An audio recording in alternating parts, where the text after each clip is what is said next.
Hello students, now we are going to start new topic UV visible spectroscopy, ठीक है, या फिर ultra violet visible spectroscopy, ठीक है। क्योंकि यहाँ पर हम लोग यूवी विजिबल रेंज के जो रेडिएशंस हैं उसकी एनर्जी है, ठीक है, उसको यूज करते हैं, ठीक है। और जब इस रेडिएशन को मॉलिक्यूल्स पर गिराते हैं, ठीक है, या मॉलिक्यूल उसको एब्जॉर्ब करता है, ठीक है, तो मॉलिक्यूल्स में प्रेजेंट इलेक्ट्रॉन का क्या होता है, ट्रांजिशन होता है, ठीक है। और उसका ट्रांजिशन जो होते हैं उसके इलेक्ट्रॉनिक एनर्जी लेवल में होते हैं, यानी कि lower to higher, higher to lower, जिससे कि हमें एब्जॉर्प्शन और इमिशन स्पेक्ट्रम मिलते हैं। और उस स्पेक्ट्रम की स्टडी करके हम उनमें प्रेजेंट बॉन्ड के बारे में जानकारी ले लेते हैं, क्योंकि जो मॉलिक्यूल्स होते हैं उनमें सिग्मा बॉन्ड होते हैं, पाई बॉन्ड होते हैं, और लोन पे इलेक्ट्रॉन यानी कि नॉन बॉन्डिंग इलेक्ट्रॉन भी होते हैं, है ना। तो उन्हीं का ट्रांजिशन होता है। तो सिग्मा बॉन्ड के इलेक्ट्रॉन का ट्रांजिशन, पाई बॉन्ड के इलेक्ट्रॉन का ट्रांजिशन, है ना। तो उसके बारे में मतलब उसकी यहाँ पर हम पूरी तरीके से स्टडी करते हैं, ठीक है। तो यूवी विजिबल स्पेक्ट्रोस्कोपी का जो कॉन्सेप्ट है उसको अच्छे से हम लोग समझेंगे, इसीलिए मैं आपको यहाँ लिख देता हूं जिससे कि आपको समझने में कोई प्रॉब्लम ना हो, एक एक वर्ड आपको अच्छे से क्लियर हो जाए, ठीक है। चलिए आइए देखते हैं यूवी विजिबल स्पेक्ट्रोस्कोपी या इलेक्ट्रॉनिक स्पेक्ट्रोस्कोपी, ठीक है, इसे इलेक्ट्रॉनिक स्पेक्ट्रोस्कोपी भी कहते हैं। देखिए यहां पे है क्या, It involves the transitions of electrons within a molecule or ions from a lower to a higher electronic energy level और vice versa, मतलब जस्ट इसका अपोजिट, जैसे लोअर टू हायर तो हायर टू लोअर, ठीक है। बाय द एब्जॉर्प्शन यानी कि radiation absorb करेंगे, और इमिशन जब उसका रेडिएशन इमिट होगा, ठीक है, emission of radiations falling in the UV visible range of electromagnetic spectrum, ठीक है, यानी उस मॉलिक्यूल पर जब यूवी विजिबल रेंज के रेडिएशन को गिराएंगे, ठीक है, तो उनमें क्या होता है, इलेक्ट्रॉन्स का ट्रांजिशन होता है। तो यहां पर ये पहले हम समझें कि यूवी विजिबल का रेंज क्या है, उसके उस रेडिएशन का क्या रेंज है, ठीक है।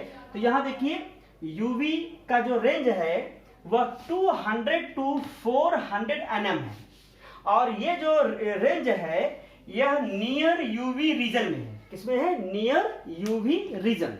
अच्छा, यहां पर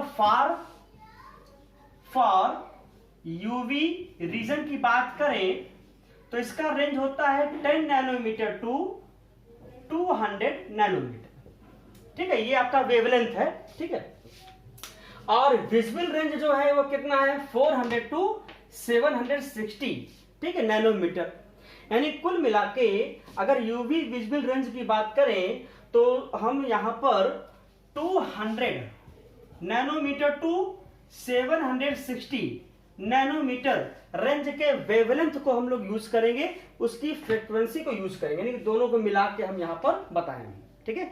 तो जैसे कि मैंने आपको इलेक्ट्रोमैग्नेटिक रेडिएशन का जो स्पेक्ट्रम बताया था, आपको याद होगा उसके इससे पहले के जो वीडियो में, ठीक है। तो वहां पर क्या था, देखिए आपका गामा रे था, गामा रे यानी गामा रेडिएशन। उसके बाद क्या था, एक्स रे, यानी कि वेवलेंथ के बढ़ता हुआ ऑर्डर में है, ठीक है, यानी इंक्रीजिंग वेवलेंथ के ऑर्डर में होगा ये एक्स रे। फिर उसके बाद क्या है, यूवी, फिर UV visible ray, and then IR, microwave, radio wave, ठीक है। तो यहां पर ये जो रेंज है आप देखिए ये, ठीक, यहां पर यूवी रेंज को यहां दो पार्ट्स में डिवाइड किया है। एक आपका है फार यूवी रेंज, ये फार यूवी रेंज, और एक नियर यूवी रेंज। तो फार यूवी रेंज 10 nm टू कितना है, 200 nm, यानी ये एक्सरे से थोड़ा सा क्या होगा, एक्सरे के नजदीक होगा, है ना, ठीक, उसमें मिक्सअप होंगे एक्सरे का रेडिएशन भी। और नियर में क्या है आपका 200 टू 400, ठीक है। तो ये हमारा हो जाएगा यूवी रेंज, ठीक है। और ये इसके बाद 400 के बाद यहाँ क्या है, लगभग 760 nm क्या हो जाएगा, विजिबल रेंज। वही लाइट जो हम लोग देखते हैं, सनलाइट, जिसमें 7 कलर होते हैं, ठीक है, विबग्योर जो होता है वो जो 7 कलर का जो रेंज होता है वो 400 टू 760 nm में ही होता है, यानी विजिबल में ही मिलेगा आपको 7 कलर। ठीक है, तो इस रेडिएशन का जो वेवलेंथ है, इसकी जो फ्रीक्वेंसी है, हम यहाँ पे यूज करते हैं। ठीक है, क्योंकि देखो होता क्या है कि इसके गामा रे एक्सरे को हम लोग यूज नहीं करते हैं, क्योंकि इसमें इलेक्ट्रॉन के ट्रांजिशन को हमें देखना है। ठीक है, यानी कि वो इलेक्ट्रॉन का ट्रांजिशन उसके lower energy level to higher energy level तक देखना है। अगर हम यहाँ गामा और एक्सरे को अगर यूज करते हैं तो ये फिर इलेक्ट्रॉन क्या होता है, फिर वो आपका ज्यादा एक्साइट हो जाएगा, है ना, तो फिर ट्रांजिशन हमें नहीं देख पाएगा। तो केवल हमें उतनी ही एनर्जी चाहिए, उतने ही रेडिएशन की एनर्जी चाहिए जिससे कि हमारा इलेक्ट्रॉन क्या हो सके, मतलब कि ट्रांजिशन हो सके, इलेक्ट्रॉन हमारा एक्साइटेड हो सके। ठीक है, अगर हम आईआर की बात करें तो आईआर रेडिएशन की जो एनर्जी है वो क्या है, यूवी विजिबल से और कम है। तो फिर आईआर जो है इलेक्ट्रॉनिक ट्रांजिशन के लिए रिस्पॉन्सिबल नहीं होगा, क्योंकि आईआर के पास उतनी एनर्जी नहीं होती कि वो इलेक्ट्रॉन को एक्साइट कर सके या इलेक्ट्रॉन का ट्रांजिशन कर सके उसके lower to higher energy level में। ठीक है, इसीलिए आईआर का भी यूज नहीं करते। तो ले देकर यहाँ पर यूवी विजिबल रेंज के ही रेडिएशन यहाँ पे लिए जाते हैं, जिससे कि मॉलिक्यूल्स में जो प्रेजेंट इलेक्ट्रॉन है वो क्या हो सके, एक्साइट हो सके। ठीक है, देखिए यहाँ पर जो स्पेक्ट्रम है वो कैसे यहाँ पर बनता है। ठीक है, किस टाइप से यहाँ बनेगा इसको देखते हैं थोड़ा, यानी कि origin of UV visible spectrum. देखिए origin of UV visible spectrum. ठीक है, देखिए जैसे कि एब्जॉर्प्शन स्पेक्ट्रम कैसे होगा, जैसे ये मॉलिक्यूल है, सपोज दैट ये मॉलिक्यूल है, इसके इलेक्ट्रॉन जो है ये ग्राउंड एनर्जी लेवल में है E1, और इसका जो हाई एनर्जी लेवल है वो क्या है, E2 है, और भी एनर्जी लेवल है ये। ठीक, तो क्या हुआ, ये इलेक्ट्रॉन यहाँ प्रेजेंट है, इसके लोअर एनर्जी लेवल में यहाँ पे इलेक्ट्रॉन प्रेजेंट है। ठीक है, तो यहाँ पे क्या हुआ, ये रेडिएशन यहाँ पे आया। ठीक है, E = h न्यू। तो इस रेडिएशन की एनर्जी इस इलेक्ट्रॉन ने क्या किया, एब्जॉर्ब किया। एब्जॉर्ब करने के बाद ये इलेक्ट्रॉन अपने लोअर एनर्जी लेवल से हाई एनर्जी लेवल में क्या हुआ, एक्साइट होकर चला गया, जंप किया, यहाँ आ गया। ठीक है, तो ये सब क्वांटाइज्ड होते हैं, मतलब कितनी एनर्जी एब्जॉर्ब करेगा, डेल E = आपका हो जाएगा E2 - E1। ठीक है, ये सब क्वांटाइज्ड होते हैं, मतलब उतनी एनर्जी चाहिए जितना कि E2 में पहुंच सके। तो इस तरीके से रेडिएशन की एनर्जी क्या हुआ यहाँ पर, एब्जॉर्ब हुआ। तो यहाँ पे जो स्पेक्ट्रम मिलेगा वो मिलेगा एब्जॉर्प्शन स्पेक्ट्रम। क्या मिलेगा, एब्जॉर्प्शन स्पेक्ट्रम।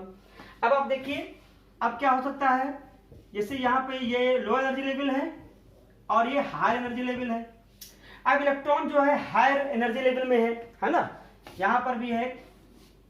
तो अब होगा क्या कि ये इलेक्ट्रॉन जब आपके ग्राउंड एनर्जी लेवल यानी कि इसके लो एनर्जी लेवल में आएगा, ठीक है, यहाँ पे आपका दोबारा जो है लो एनर्जी लेवल में आएंगे, तो ये लाइट के फॉर्म में क्या करेंगे, एनर्जी रिलीज करेंगे, यानी इमिट करेंगे। ठीक है, तो ये भी क्वांटाइज होगा। ठीक है, तो कितना रिलीज करेंगे, E2 - E1 जैसे यहां पर था। तो इस केस में क्या होगा, इलेक्ट्रॉन यहां आ गए, तो इस केस में रेडिएशन क्या हुआ, इमिट हुआ, बाहर निकला, तो इससे जो स्पेक्ट्रम मिलेगा उसे कहेंगे इमिशन स्पेक्ट्रम। क्या कहेंगे इसको, इमिशन स्पेक्ट्रम। ठीक है, इमिशन स्पेक्ट्रम।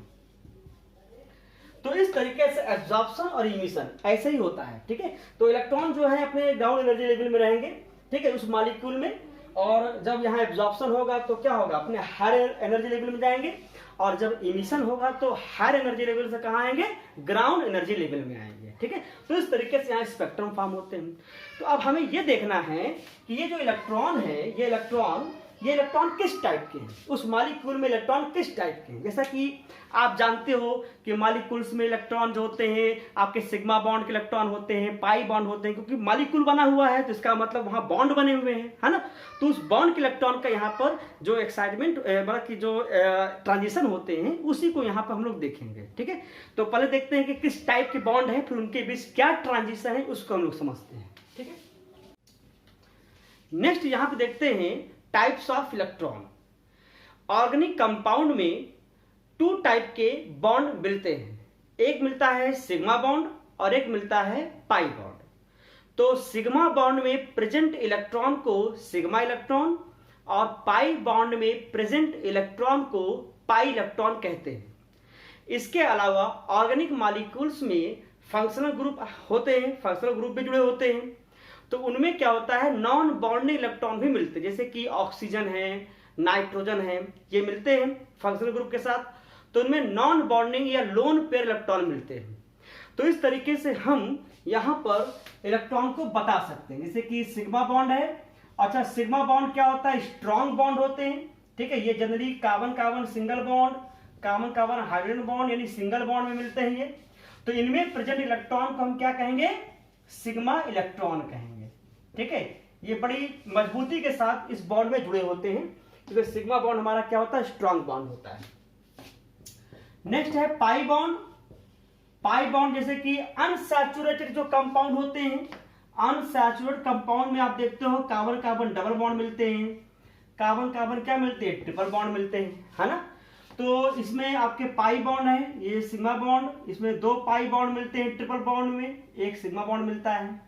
तो इसी बॉन्ड में प्रेजेंट इलेक्ट्रॉन को, यानी कि पाई बॉन्ड में प्रेजेंट इलेक्ट्रॉन को हम क्या कहते हैं, पाई इलेक्ट्रॉन कहते हैं। ये पाई इलेक्ट्रॉन हो गया, क्लियर है। ऐसे ही लोन पेयर इलेक्ट्रॉन को हम एन इलेक्ट्रॉन कहते हैं। एन इलेक्ट्रॉन ये आपके नॉन बॉन्डिंग इलेक्ट्रॉन होते हैं, नॉन बॉन्डिंग इलेक्ट्रॉन और लोन पेयर इलेक्ट्रॉन, इसे लोन पेयर इलेक्ट्रॉन भी कहते हैं, ठीक है। जैसे कि हाइड्रोक्सिल ग्रुप है तो यहां 2 लोन पेयर है। एमीन ग्रुप NH2 में देखिए तो यहां पे 1 लोन पेयर इलेक्ट्रॉन होते हैं, ठीक है। तो ऑर्गेनिक मॉलिक्यूल में इस टाइप के इलेक्ट्रॉन मिलते हैं, ठीक है। और इन्हीं इलेक्ट्रॉनों का क्या होता है, ट्रांजिशन होते हैं। तो देखिए अगर एग्जाम्पल लेके चले, यहां पर हाइड्रोजन कार्बन, यहां हाइड्रोजन, ये देखिए डबल बॉन्ड है, यहां एक हाइड्रोजन, यहां पर ये देखिए कार्बन 2 हाइड्रोजन, और यहां पर हमने लिया हाइड्रोक्सिल ग्रुप, ये है non bonding electron, 2 loan pair electron, ठीक है। इनमें देखिए पाई बॉन्ड जो होते हैं ये वीक बॉन्ड होते हैं, तो इलेक्ट्रॉन जो होते हैं सिग्मा बॉन्ड के कंपैरिजन में ये उतने टाइटली नहीं जुड़े होते हैं, ठीक है, थोड़े वीक होते हैं, वीकली हेल्ड होते हैं, ठीक है। और लोन पेयर तो बिल्कुल लूजली हेल्ड होता है, ठीक है, बॉन्ड तो बनाता नहीं है, बस उसी में ये आपका क्या होता है, उसके ऑक्सीजन, जैसे ऑक्सीजन में है तो ये lone pair as it is यहां पर रहते हैं। तो देखिए यहां पर अब इस पर हम यूवी विजिबल,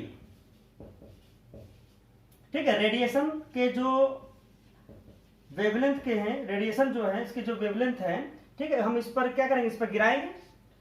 तो यहां आपको पता है कि यूवी विजिबल को 2 पार्ट्स में डिवाइड किया था, एक है फार वैक्यूम यूवी रीजन, एक है near UV region and visible region, ठीक है। इसके रेंज हम बता रहे हैं यहां पर। तो फार वैक्यूम यूवी रीजन का रेंज क्या था, 10 to 100 नैनोमीटर, ये इसका वेवलेंथ है। नियर यूवी रीजन का वेवलेंथ ये सॉरी यहां 200 होगा, 200 to 400 नैनोमीटर, और विजिबल का जो रेंज है वो कितना है, 400 to 760 नैनोमीटर, ठीक है। और यहां पे देखिए सिग्मा बॉन्ड और पाई बॉन्ड भी है, सिग्मा बॉन्ड है, ये पाई बॉन्ड है, ठीक है। ये सब सिंगल बॉन्ड वाले जितने हैं सिग्मा बॉन्ड है, डबल बॉन्ड में है तो एक पाई एक सिग्मा है, ठीक है। ये देखिए सिग्मा बॉन्ड, यहां भी सिग्मा बॉन्ड, सिंगल बॉन्ड, और ये क्या है आपका lone pair, loan pair electron है। तो जब यूवी विजिबल रेडिएशन को जब हम इस पर गिराएंगे, ठीक है, जब ये मॉलिक्यूल इस रेडिएशन को एब्जॉर्ब करेंगे तो इनके इलेक्ट्रॉन जो होते हैं वो एक्साइट होते हैं, मतलब इनके इलेक्ट्रॉन क्या करेंगे, ट्रांजिशन शो करेंगे, ठीक है। तो ये देखा गया है कि पाई इलेक्ट्रॉन और एन इलेक्ट्रॉन, ठीक है, पाई इलेक्ट्रॉन और एन इलेक्ट्रॉन के एक्साइटेशन के लिए, ठीक है, हमारा यहां नियर और विजिबल रेंज के जो भी रेडिएशन है वो सफिशिएंट है, ठीक है, वो उसको एक्साइट कर देंगे। लेकिन सिग्मा बॉन्ड के इलेक्ट्रॉन के एक्साइटेशन के लिए यहां पर क्या है, कुछ ज्यादा एनर्जी वाले रेडिएशन की जरूरत पड़ती है। तो मतलब कि ये जो फार वैक्यूम रीजन के जो रेडिएशन है ये, ठीक है, ये रेडिएशन केवल सिग्मा इलेक्ट्रॉन को ही एक्साइट करते हैं, ठीक है, यानी सिग्मा इलेक्ट्रॉन को ही एक्साइट करेंगे, यानी कि sigma electron near UV region और विजिबल रीजन के रेडिएशन से मतलब कि एक्साइट नहीं होते। क्यों? क्योंकि इनकी एनर्जी कम है, क्योंकि वेवलेंथ ज्यादा है तो एनर्जी इनकी कम है। तो सिग्मा इलेक्ट्रॉन के एक्साइटेशन के लिए हमें ज्यादा एनर्जी वाले रेडिएशन की जरूरत पड़ती है। तो यूवी विजिबल में फार वैक्यूम यूवी रीजन वाला जो रेडिएशन है वही केवल सिग्मा इलेक्ट्रॉन क्या करेगा, एक्साइट करेगा। बाकी नियर विजिबल ये पाई इलेक्ट्रॉन और लोन पे इलेक्ट्रॉन को क्या करेंगे, आसानी से एक्साइट करेंगे, आसानी से ट्रांजिशन ये शो करेंगे, ठीक है। तो हम आगे यही देखेंगे कि इनका इलेक्ट्रॉनिक ट्रांजिशन किस तरीके से होता है, तो आपको और क्लियर हो जाएगा। नेक्स्ट अब देखेंगे टाइप्स ऑफ इलेक्ट्रॉनिक ट्रांजिशन। तो यहां पे इलेक्ट्रॉनिक ट्रांजिशन जो होता है उनके बॉन्डिंग से एंटी बॉन्डिंग में होगा, ठीक है। जैसे सिग्मा बॉन्ड है तो सिग्मा में जो बॉन्डिंग इलेक्ट्रॉन है, ठीक है, उसके एंटी बॉन्डिंग में क्या होगा, उसका ट्रांजिशन होगा। ऐसे ही पाई बॉन्ड का पाई स्टार मतलब कि उनके एंटी बॉन्डिंग में क्या होगा, आपका ट्रांजिशन होगा, ठीक है। तो यही यहाँ पे बनाया हुआ है। अब इसी चीज को हम यहाँ पर क्या करेंगे, एक्सप्लेन करेंगे, इनके ट्रांजिशन को एक्सप्लेन करेंगे। चलिए आइए देखते हैं। देखिए पहला है sigma to sigma star transition, ठीक है। देखिए यहाँ पे ये सिग्मा बॉन्डिंग इलेक्ट्रॉन और ये इसका एंटी बॉन्डिंग, ठीक है, यानी यहां से यहां तक क्या होगा, इसका ट्रांजिशन होगा। यानी जब आपके रेडिएशन एब्जॉर्ब करेगा तो उसकी एनर्जी एब्जॉर्ब करेंगे, ठीक है, तो क्या होगा, ये ट्रांजिशन होगा। और ये एनर्जी का देखिए प्लॉट है, यहां से यानी सिग्मा बॉन्डिंग से सिग्मा एंटी बॉन्डिंग तक क्या हो रहा, बढ़ रहा है, ठीक है। तो the energy required for sigma to sigma star transition is very large, ठीक है, it very large. The absorption band occurs in far region, यानी कि फार रीजन में जो रेडिएशन होते हैं उनके वेवलेंथ कम होते हैं, ठीक है, और उसकी एनर्जी क्या होती है, ज्यादा होती है। तो यानी कि एक कम वेवलेंथ वाले रेडिएशन में ये क्या होते हैं, ये ट्रांजिशन होता है sigma to sigma star. Next है pi to pi star transition. तो these are observed in unsaturated compound. ये किसमें होगा, आपका अनसैचुरेटेड कंपाउंड, इसमें कि डबल बॉन्ड है ना, ट्रिपल बॉन्ड है, तो उनमें मतलब इस टाइप का ट्रांजिशन मिलेगा। देखिए यहाँ पर ये है पाई बॉन्ड, ठीक, और इसका एंटी बॉन्डिंग जहां ट्रांजिशन होगा इसका इलेक्ट्रॉन का पाई स्टार, ठीक है, ये एंटी बॉन्डिंग। तो पाई टू पाई स्टार इसका ट्रांजिशन यहाँ देखिए हो रहा है, ठीक है। तो ये आप देखिए यहाँ पे कम एनर्जी चाहिए, यानी सिग्मा टू सिग्मा स्टार के कंपेरिजन में पाई टू पाई स्टार की एनर्जी क्या है, यहाँ पे कम लगेगा, ठीक है। तो देखिए transition is easier and occurs at longer wavelength, यानी कि लॉन्गर वेवलेंथ में क्या होता है कि एनर्जी कम होती है, ठीक है। तो इजीली जो है बड़ी आसानी से ये जो है अपने बॉन्डिंग से एंटी बॉन्डिंग यानी कि पाई टू पाई स्टार इलेक्ट्रॉन क्या होंगे, ट्रांजिशन कर लेंगे। लॉन्गर वेवलेंथ में इनका ट्रांजिशन होगा। लॉन्गर वेवलेंथ में क्या होती है, एनर्जी कम होती है। जैसे कि डाइइंस, ट्राइइंस, ये देखिए इस तरह से। तो इसी वजह से जो है आपके ऑर्गेनिक कंपाउंड में कॉन्जुगेशन वगैरह को हम यहाँ पे आसानी से आइडेंटिफाई कर लेते हैं। कॉन्जुगेशन जैसे एरोमेटिक कंपाउंड में भी आपके कॉन्जुगेशन मिलता है, तो इससे आसानी से हम आइडेंटिफाई कर लेंगे। नेक्स्ट है N to pi star transition. देखिए एन मतलब कि N electron, non bonding electron. जब ये नॉन बॉन्डिंग इलेक्ट्रॉन है तो इसका कोई एंटी बॉन्डिंग तो बनेगा नहीं, ठीक है, क्योंकि बॉन्डिंग का ही एंटी बॉन्डिंग बनेगा। तो नॉन बॉन्डिंग का यहाँ ट्रांजिशन जो हो रहा है ये एन टू पाई स्टार, यानी एन टू पाई स्टार में होगा और किस में होगा, सिग्मा स्टार में होगा, ठीक है। तो इस तरह से N to pi star transition.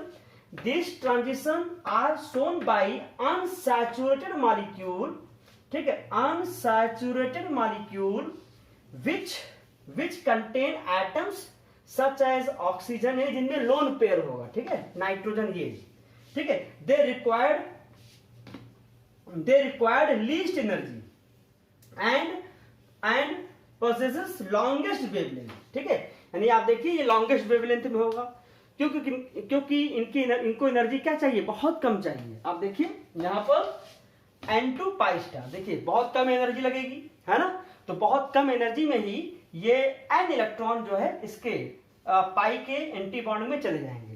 यानी ऐसे अनसैचुरेटेड कंपाउंड ठीक है, जिसमें लोन पेयर वाले फंक्शनल ग्रुप हो और डबल बॉन्ड हो, तो इस टाइप का ट्रांजिशन शो करेंगे। जैसे आप देखिए यहाँ पर एल्डिहाइड, जैसे एल्डिहाइड है, यहाँ लिख दे रहा हूं मैं aldehyde CH3 C double bond O और ये H, देखिए लोन पेयर भी है और पाई बॉन्ड भी है ना, यहाँ लोन पेयर भी है और पाई बॉन्ड भी है। तो यहाँ पर इस टाइप का N2 पाई स्टार का ट्रांजिशन यहाँ पर शो होगा। ठीक है, नेक्स्ट देखिए N2 सिग्मा स्टार, मतलब कि ऐसे सैचुरेटेड कंपाउंड जिसमें फंक्शनल ग्रुप हो लोन पेयर वाले, यानी कि ऐसे फंक्शनल जिसमें लोन पेयर हो, जैसे N2 sigma star transition. Saturated compound यानी कि इसमें सिग्मा बॉन्ड, ठीक है, with lone pair electron undergo N2 sigma star transition in addition to sigma star transition. यानी कि जैसे आप देखिए आपका एथाइल अल्कोहल CH3 CH2OH ये है ना, यानी यहाँ पे ये लोन पेयर भी है और क्या है सिग्मा बॉन्ड भी है, यानी कि इसमें जो है sigma to sigma star transition भी होगा और N2 सिग्मा स्टार ट्रांजिशन भी होगा, क्योंकि सिग्मा बॉन्ड भी है और क्या है लोन पेयर भी है। तो इस तरीके से यहाँ पर क्या होता है, इलेक्ट्रॉनों का क्या होता है, ट्रांजिशन होता है। तो सबसे ज्यादा जो एनर्जी यहाँ पे लगेगी ट्रांजिशन के लिए वो सिग्मा इलेक्ट्रॉन की लगेगी, यानी सिग्मा इलेक्ट्रॉन का ट्रांजिशन जो होता है वह शॉर्टर वेवलेंथ यानी कम वेवलेंथ और हाई एनर्जी में होता है। ठीक है, और जो सबसे कम एनर्जी जो यहाँ पे लगेगी वो किसकी लगेगी, N2 पाई स्टार ट्रांजिशन। ठीक है, तो यानी कि ये लॉन्गर वेवलेंथ में इसका क्या होगा, ट्रांजिशन होगा। जैसे आप देखिए यहाँ मैंने बनाया हुआ है, तो इस तरीके से ये ट्रांजिशन का क्या है, उसके एनर्जी का डिक्रीजिंग ऑर्डर है। ठीक है, तो यानी कि यहाँ से यहाँ जाने पे एनर्जी क्या हो रही है, कम हो रही है। ठीक है, तो इस तरह से आप उसको बता सकते हैं। मैं यहाँ लिख दे रहा हूं, this transition in decreasing order of energy, यानी कि this transition in decreasing order of energy. तो इस तरह से एग्जाम में आपके आता है, इलेक्ट्रॉनिक ट्रांजिशन आता है।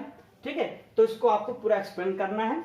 आप इसका एक स्क्रीनशॉट ले लीजिए ताकि आपको लिखने में कोई दिक्कत ना हो। ठीक है, तो अब आगे देखते हैं इसमें क्या है। ठीक है, नेक्स्ट यहां पर है क्रोमोफोर एंड ऑक्सोक्रोम। ठीक है, ये बहुत ही आसान है और ये आपके एग्जाम में 2 मार्क्स के या फिर लॉन्ग क्वेश्चन में अदर क्वेश्चन के साथ ऐड करके ही आता है। ठीक है, तो ये क्रोमोफोर का मतलब in Greek chromophore means colour carrier. ये कैसे होते हैं, कलर कैरियर वाले होते हैं। जैसे आप देखते हो ऑर्गेनिक कंपाउंड कुछ कलर होते हैं, जैसे कि येलो कलर के दिख गए है ना, रेड कलर के हैं है ना, आपके इसी तरीके से ग्रीन कलर के हैं। तो ऑर्गेनिक कंपाउंड में जो कलर आपके प्रोड्यूस होते हैं वो सब इन्हीं ग्रुप की वजह से होते हैं। ठीक है, क्रोमोफोर की वजह से होते हैं। तो यहाँ पे देखिए ये होते क्या है, originally a chromophore was any group which is responsible for imparting colour to the compound, यानी कि ऐसे ग्रुप जो ऑर्गेनिक कंपाउंड या कंपाउंड के कलर के लिए रिस्पॉन्सिबल होते हैं उन्हें हम कहते हैं क्रोमोफोर। जैसे कि nitro group is a chromophore because it imparts yellow colour to nitro compound, यानी कि नाइट्रो कंपाउंड का जो येलो कलर होता है वो किसकी वजह से होता है, नाइट्रो ग्रुप की वजह से होता है। तो इसमें तो इसको हम इस तरीके से भी डिफाइन कर सकते हैं। It is defined as any isolated covalently bonded group that shows a characteristics absorption in the UV or the visible region, ठीक है, irrespective of the fact whether color is produced or not। ठीक है, यानी कि यहां पर क्या होते हैं कि यूवी और विजिबल रेंज के जो रेडिएशन है उसको एब्जॉर्ब करते हैं, और विजिबल रेंज के जो रेडिएशन होते हैं वो कलर वाले होते हैं। ठीक है, उसमें आपके 7 कलर होते हैं, विबग्योर आप जानते ही हो। तो ऐसे रेडिएशन को जब ये एब्जॉर्ब करते हैं तो उनमें क्या होता है, कलर प्रोड्यूस होता है। ठीक है, तो ऐसे ग्रुप अब किस टाइप के रेडिएशन को एब्जॉर्ब करेंगे, तो वैसा ही मतलब किस टाइप की रेडिएशन को एब्जॉर्ब करेंगे कि वो ऐसा कलर शो करें। ठीक है, उस पर डिपेंड करेंगे, ठीक, किस टाइप के रेडिएशन को एब्जॉर्ब करेंगे। देखिए टाइप्स ऑफ क्रोमोफोर, इसको हम दो कैटेगरी में डिवाइड कर सकते हैं। पहला है chromophore which contain pi electron and undergo pi to pi star transition, ठीक है। For example ethylenes and acetylene, जिसमें पाई बॉन्ड होते हैं, ठीक है। और दूसरा है chromophore which contain both pi and N electron. N electron मतलब क्या, वही non bonding electron, and undergo pi to pi star transition and N to pi star transition, ठीक है। इस एग्जांपल है कार्बोनिल। कार्बोनिल ग्रुप में देखिए कार्बोनिल में यहाँ पाई बॉन्ड भी है और ये लोन पेयर भी है, ठीक है। एंड नाइट्राइल्स, नाइट्राइल में देखिए यहाँ पाई बॉन्ड भी है, ये भी क्या है, लोन पेयर है, ठीक है। तो इस टाइप से यहाँ पे ये क्रोमोफोर के क्या हो जाएंगे, ग्रुप हो जाएंगे।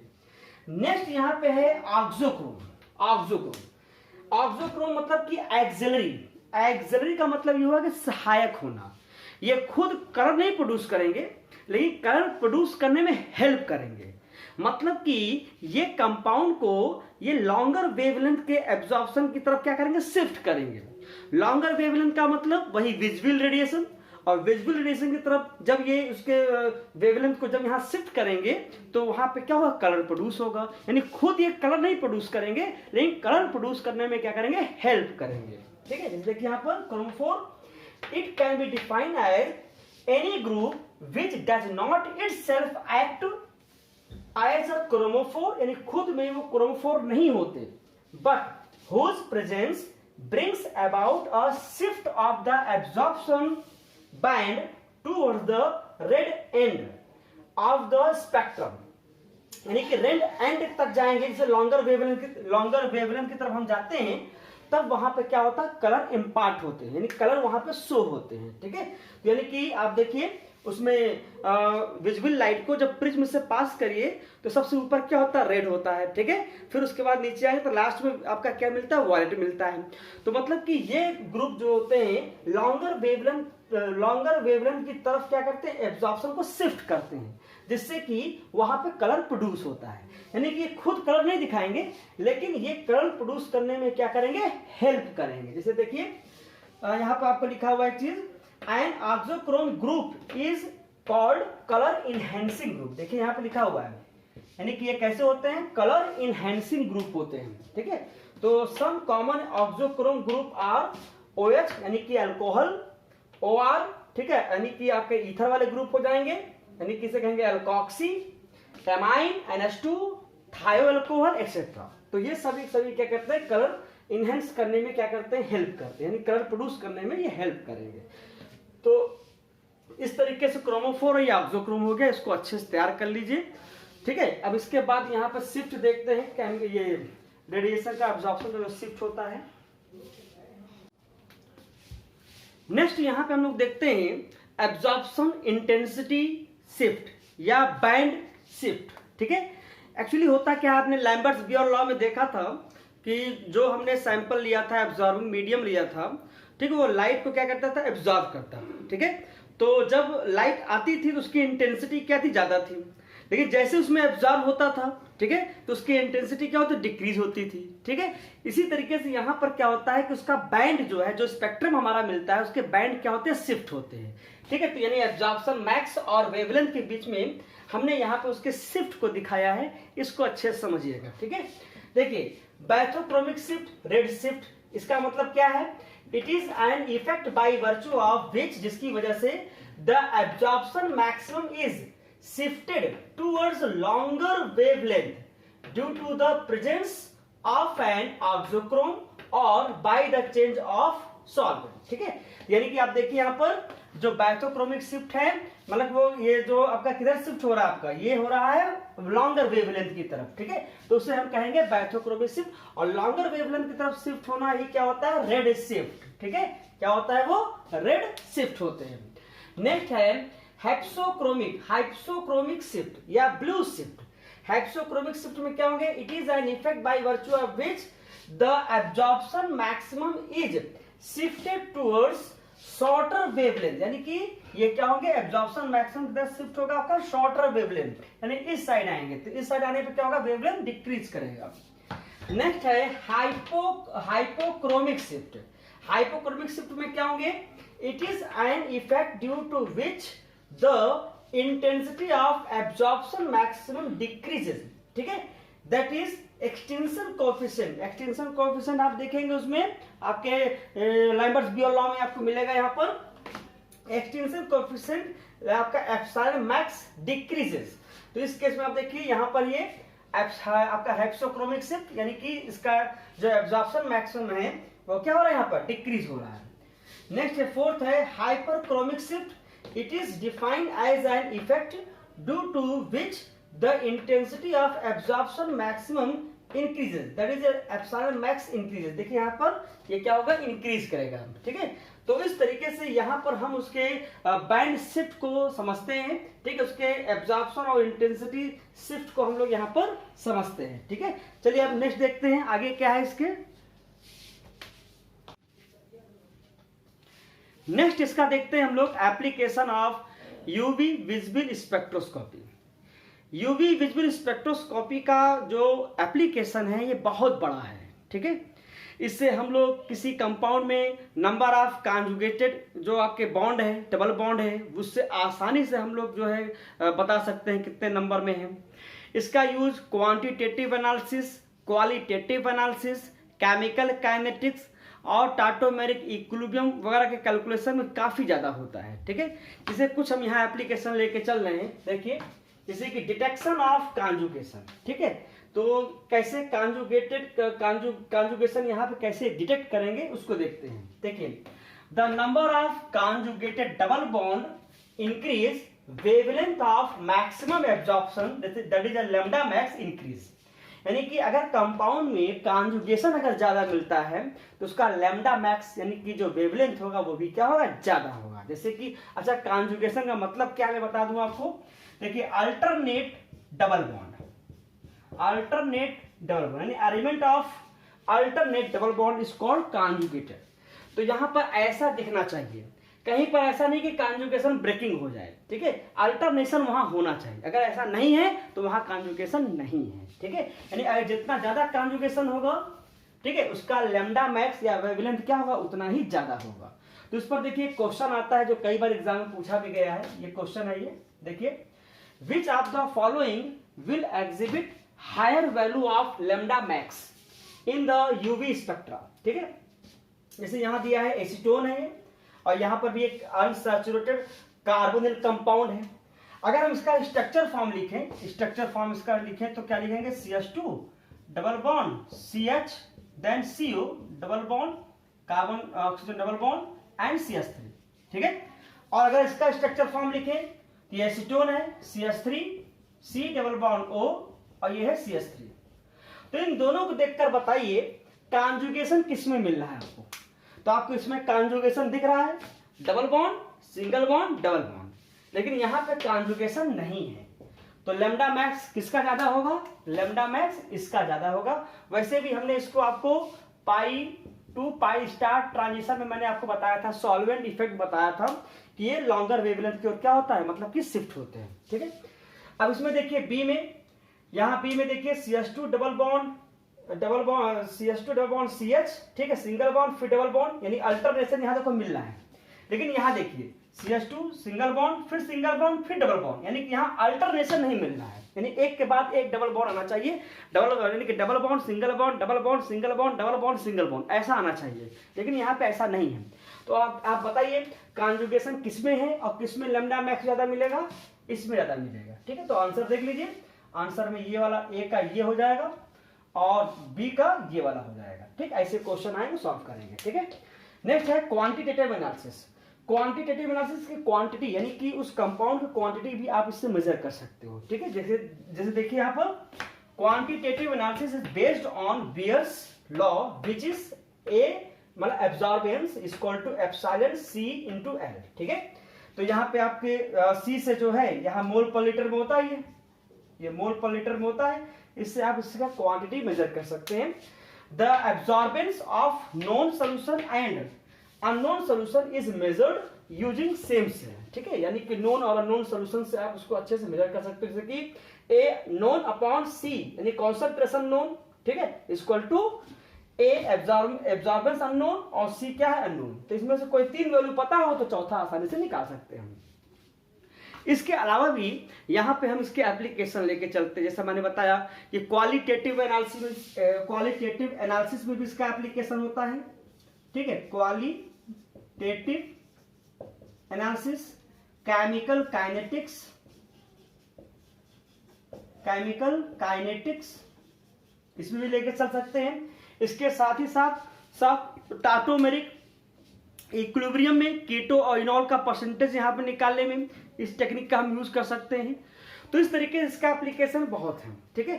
तो अब यहाँ तक जो है आपका यूवी विजुअल स्पेक्ट्रोस्कोपी का टॉपिक पूरा हुआ। आपको कोई दिक्कत हो, ठीक है, आपको कोई प्रॉब्लम हो तो उसको बताइए, हमको इन्फॉर्म करिए, कमेंट करिए, ठीक है। कोई भी प्रॉब्लम होगा हम उसको सॉल्व करेंगे, ठीक है। बस आप अच्छे से पढ़ाई करिए, अच्छे से चीज़ों को समझिए, ठीक है। Okay, thank you.